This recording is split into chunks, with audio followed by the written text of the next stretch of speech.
Shalom saudaraku, selamat berjumpa lagi dalam renungan pengharapan baru dari channel Terang Jalanku. Sungguh senantiasa saya bersukacita dan mengucap syukur di hadirat Tuhan saat kita bisa bertemu kembali untuk kita belajar bersama-sama akan kebenaran firman Tuhan yang membuat hidup ini terus bertumbuh dalam kebenaran Tuhan. Namun sebelum kita mendengarkan renungan ini, mari kita awali dengan berdoa terlebih dahulu. Bapa di surga, kami bersyukur atas waktu yang indah yang Engkau sediakan bagi kami untuk merenungkan kebenaran firman-Mu. Kami akan belajar tentang perjuangan hidup dalam kebenaran sampai garis finish. Ya Roh Kudus, tolonglah kami untuk membuka hati dan pikiran kami. Uraikanlah kebenaran firman-Mu, agar kami dapat mengerti akan langkah-langkah yang harus kami ambil sebagai pemenang yang lebih dari penakluk di dalam Kristus. Terima kasih Tuhan, dalam nama Tuhan Yesus Kristus kami berdoa. Haleluya, amin. Saudaraku yang terkasih, coba kita pikirkan sejenak tentang para juara di dunia ini. Mereka yang memenangkan medali di Olimpiade atau atlet yang berhasil memecahkan rekor dunia. Mereka selalu memiliki kesamaan yang sama, yaitu strategi yang matang. Mereka tidak berlari tanpa tujuan. Mereka itu berlatih dengan disiplin, dengan fokus, dan tahu persis garis finish mana yang harus mereka capai dalam perlombaan itu. Hidup kita sebagai orang percaya digambarkan oleh Alkitab sebagai sebuah perlombaan. Ini bukan sekedar jalan-jalan santai, melainkan sebuah kompetisi yang serius dengan hadiah yang jauh melampaui medali emas yang disediakan oleh dunia ini. Tetapi hadiah itu adalah mahkota kehidupan yang kekal. Pertanyaannya bagi kita hari ini adalah, apakah kita sudah memiliki suatu strategi yang benar untuk memenangkan perlombaan ini? Apakah kita akan berlari dengan fokus, atau justru sering tersandung oleh hal-hal yang tidak penting? Mari kita selami bersama strategi meraih mahkota kehidupan yang kekal. Sebagaimana yang diajarkan Tuhan kepada kita, agar kita semua mencapai garis akhir dan menerima hadiah kemuliaan yang telah Tuhan sediakan bagi kita. Mari kita baca 1 Korintus pasal 9 ayat 24. Tidak tahukah kamu bahwa dalam gelanggang pertandingan semua peserta turut berlari, tetapi bahwa hanya satu orang saja yang mendapat hadiah? Karena itu, larilah begitu rupa sehingga kamu memperolehnya. Saudaraku, Rasul Paulus sering menggunakan metafora olahraga dan perlombaan dalam surat-suratnya. Hal ini bukan hanya untuk membuat pesannya begitu menarik, tetapi karena perlombaan adalah suatu gambaran yang sangat kuat tentang kehidupan iman kita. Dalam renungan ini, Rasul Paulus membandingkan kehidupan Kristen dengan perlombaan lari di gelanggang. Bayangkan Anda saat itu berada di stadion kuno, dikelilingi oleh ribuan penonton, dan semua peserta berlari. Namun Paulus mengatakan dalam perlombaan duniawi itu, frasa yang berkata, hanya satu orang saja yang mendapat hadiah. Hal ini dimaksudkan untuk memicu kita pada suatu poin yang lebih besar. Frasa yang berkata, "Karena itu larilah begitu rupa sehingga kamu memperolehnya." Dalam konteks perlombaan iman, kabar baiknya dalam hadiah itu tersedia bagi setiap orang yang berlari dengan benar sampai akhir. Bukan hanya satu orang. Namun ini juga berarti bahwa kita harus serius dalam menjalani perlombaan ini supaya kita mencapai garis finish. Hadiah yang dimaksud bukanlah mahkota yang dari daun zaitun yang bisa menjadi layu, melainkan sesuatu yang jauh lebih berharga, yaitu hidup kekal. Mahkota kemuliaan yang tidak akan bisa binasa. Strategi dalam memperoleh mahkota kemuliaan ini, yang pertama, fokus pada tujuan. Fokus kita adalah menuju garis finish. Kita tidak akan fokus pada gangguan yang ada. Itu bisa soal masalah, soal persoalan hidup, soal kekhawatiran, soal beban kehidupan. Seorang pelari juara tidak akan pernah menoleh ke belakang atau fokus pada sekitarnya. Ada penonton atau ada pemandangan yang indah. Dia terus fokus ke depan, ke garis finish. Matanya tertuju lurus ke garis finish. Dalam perlombaan hidup kekal, garis finish kita adalah Kristus sendiri dan juga janji-janjinya dan juga kebenaran firman-Nya yang kita pegang teguh sampai akhir kehidupan kita.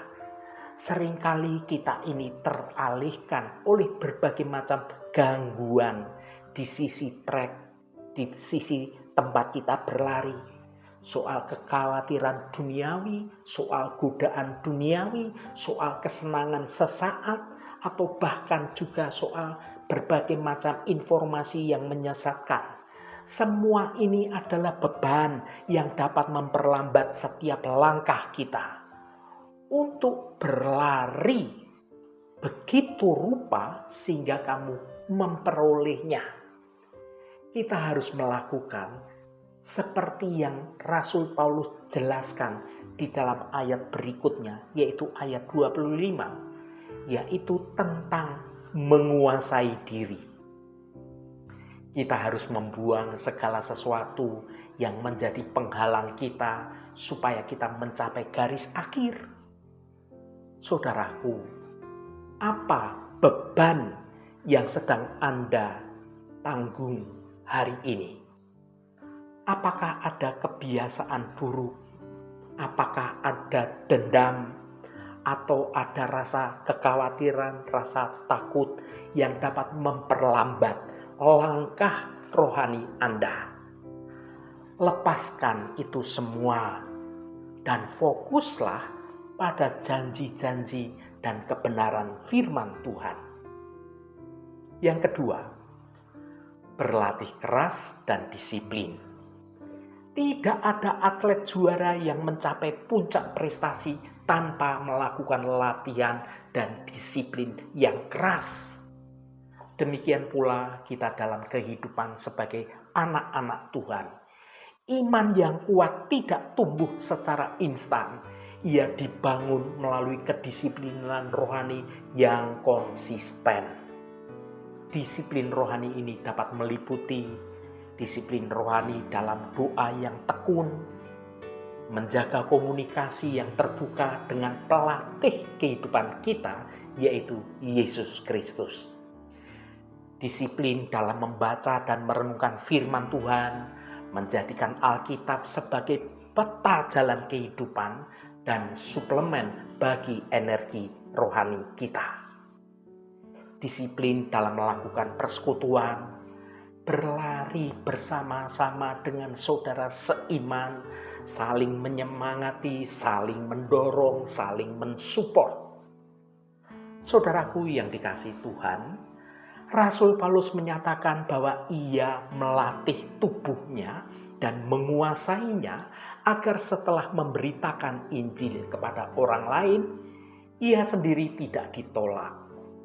Ini menunjukkan bahwa perlombaan ini memerlukan usaha yang sungguh-sungguh, usaha yang disengaja. Kita dipanggil untuk mengerahkan segala upaya kita, bukan dalam kekuatan kita sendiri sebagai manusia yang penuh kelemahan, melainkan dengan bergantung sepenuhnya pada kasih karunia Tuhan yang memberikan kita suatu kekuatan untuk kita terus berlari dalam kebenaran Tuhan. Yang ketiga, menghargai nilai hadiah.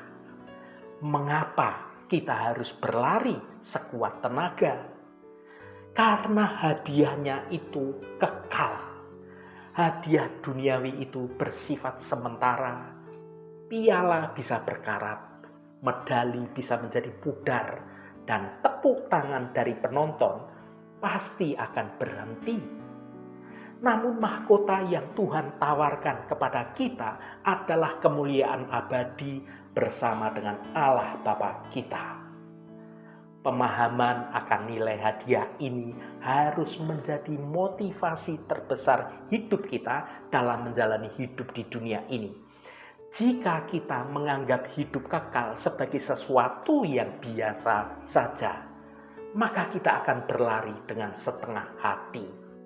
Tetapi jika kita melihatnya sebagai harta yang tidak ternilai, yang telah dibayar mahal oleh darah Yesus Kristus, maka kita akan berlari dengan suatu gairah dan dengan tekad yang penuh. Saudaraku yang diberkati Tuhan, Rasul Paulus memanggil kita bukan hanya untuk ikut berlari, tetapi untuk memenangkan perlombaan itu. Ini adalah panggilan untuk hidup dengan tujuan yang jelas, hidup penuh kedisiplinan dan fokus yang teguh pada kebenaran Tuhan.